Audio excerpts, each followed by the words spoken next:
माझा एक कार्यक्रम फिट केला लोकांनी, काय म्हणतो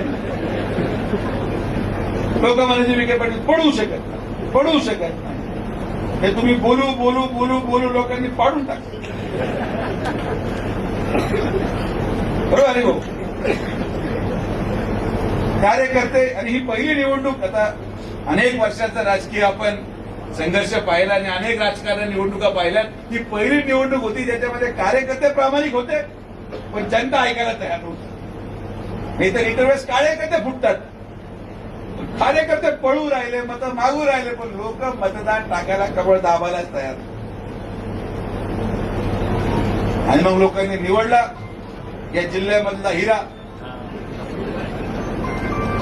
आणि हिरा मी यासाठी म्हणतो की त्याचा प्रकाश मागच्या 1.5 वर्षापासून प्रत्येक वर्तमानपत्रामध्ये आपल्याला पाहायला मिळतो. तो प्रकाश एवढा तेजस्वी आहे की कुठेही बँक घोटाळा झाला तरी तो प्रकाश न दिसतो, कुठेही महिलेचं विनयभंगाचं प्रकरण आलं तरी तो प्रकाश न दिसतो. आणि आता लेटेस्ट खराब प्रकरणामध्ये देखील तो प्रकाश तिथं सापडला.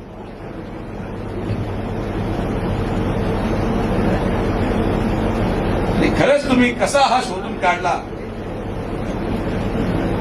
मलाही कधी कधी आश्चर्य वाटतं. पण ठीक आहे, काय काळाच्या ओघामध्ये गोष्टी घडतात. माझा पराभव झाला तर मला त्याचं काही वाईट वाटलेलं नाही.